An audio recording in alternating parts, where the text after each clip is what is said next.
Bonjour à tous et bienvenue dans l'interview Gestion de fortune. Tout va bien apparemment sur les marchés. Pourrait-on avoir un rallye de fin d'année? C'est la question qu'on va poser à notre expert, Cédric Baron. Bonjour. Bonjour. Vous êtes responsable des stratégies multi-actifs chez Generali Investment. Et avec vous, on va se poser cette question justement, jusqu'où peuvent aller les marchés? Est-ce qu'il n'y a pas une bulle sur l'intelligence artificielle? Mais tout d'abord, petit retour en arrière sur cette guerre commerciale qui nous a agité à peu près toute l'année, qui semble se tasser, entre guillemets, avec la visite de Donald Trump en Chine au moment où on parle. Est-ce qu'on peut faire un point pour voir où on en est et quels sont les enseignements qu'on peut en tirer? Oui, c'est vrai que ce fameux Liberation Day en début avril a été un peu le point marquant jusqu'à aujourd'hui de cette année 2025.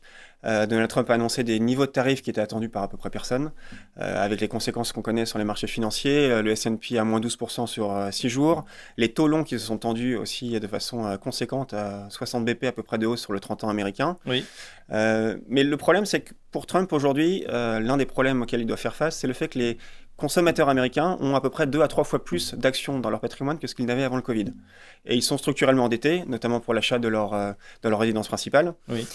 Et donc, l'effet de ces annonces sur les marchés financiers, lui, est quelque part revenu comme un boomerang en pleine face, parce qu'il a impacté, il a mis en danger le consommateur américain, il a mis en péril les marchés financiers, et il a dû très rapidement faire marche arrière en donnant 3 mois de délai pour pouvoir négocier de meilleures conditions.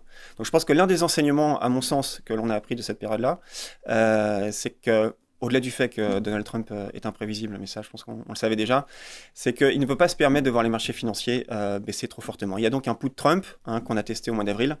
Si la bourse baisse trop fortement, il y est quand même sensible, ou si les taux montent trop fortement, parce que effectivement l'impact sur le consommateur est trop important. Il prend un risque sur la croissance, un risque de récession. Dans une année 2026, on aura des élections de mi-mandat pour lesquelles, s'il veut arriver dans des conditions favorables, il doit probablement soigner un petit peu ce consommateur. Ouais, mais au final, c'est vrai que si on fait le bilan avec cette méthode assez brutale, où c'est vrai qu'on tape très fort, quitte à revenir un peu et négocier, on voit que les hausses ont été globalement acceptées, notamment assez piteusement pour l'Europe. On a 10, 15, 20% dans certains pays. En tout cas, ça fait rentrer quand même de l'argent dans les caisses de l'État américain. Oui, effectivement, et on le voit sur les marchés financiers. Finalement, ça a été une source de stress, et finalement, ça a été vu comme quelque chose de probablement positif pour l'économie américaine. On le verra à plus long terme. Mais aujourd'hui, finalement, l'impact sur les entreprises n'est pas si important, puisque on estime que 55% de ces coûts ont été transmis aux consommateurs, sans impact notoire sur la consommation. On avait peur de l'inflation notamment. Exactement. Aujourd'hui, l'inflation a légèrement remonté par rapport à ces points bas, mais reste à des niveaux qui sont acceptables et qui sont bons pour les marges des entreprises. Et donc on le voit que finalement, certaines entreprises ont réussi à contourner ces taxes, et on l'a vu pendant la saison des résultats du deuxième trimestre cet été. Les résultats ont été très bons, bien au-dessus des attentes. La saison du troisième trimestre a commencé là, plutôt bien aussi.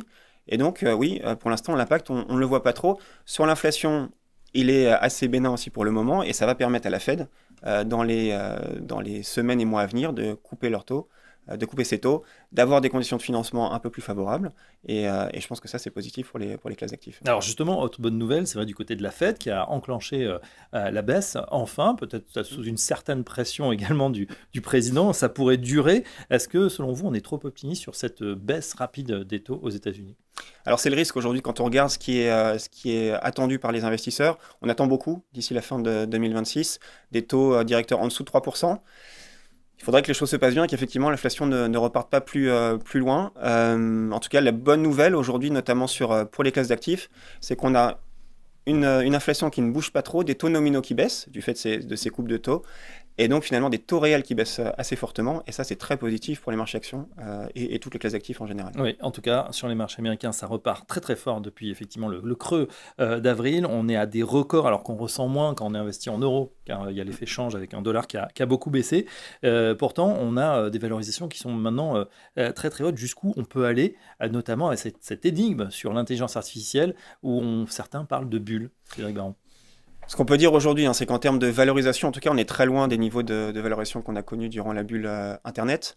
Il y a des résultats, des investissements qui sont solides, qui sont réels, qui sont colossaux même.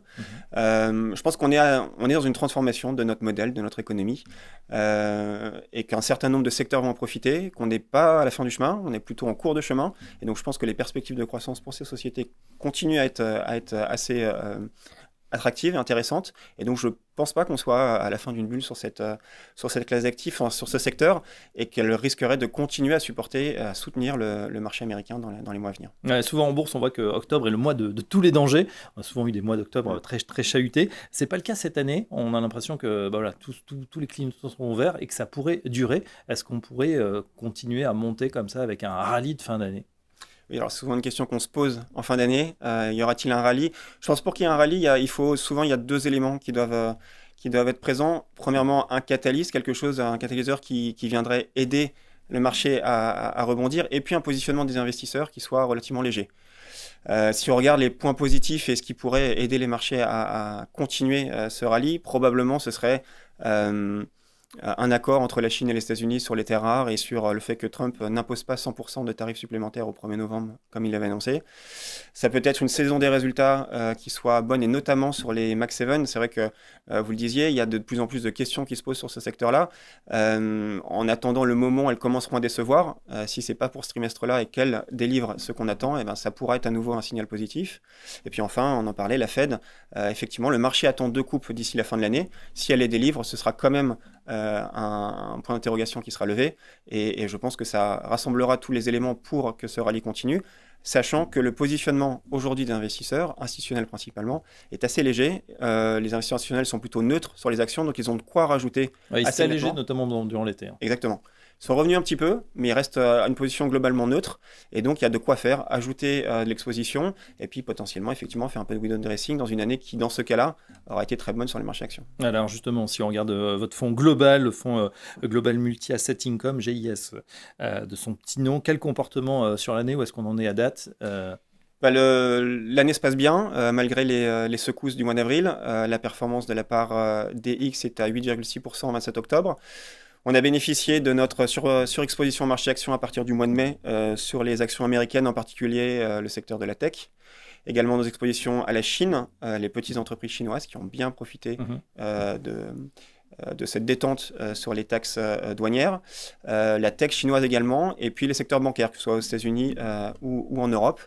Je dirais aussi qu'on a profité en augmentant graduellement notre exposition à l'or, qui a été un actif qui a beaucoup performé cette année. Ouais, avec une once d'or autour des 4000 $. Merci pour ce point, Cédric Baron. Je rappelle que vous êtes responsable des stratégies multi-actifs chez General Investment, et à très bientôt sur Gestion de Fortune. Merci.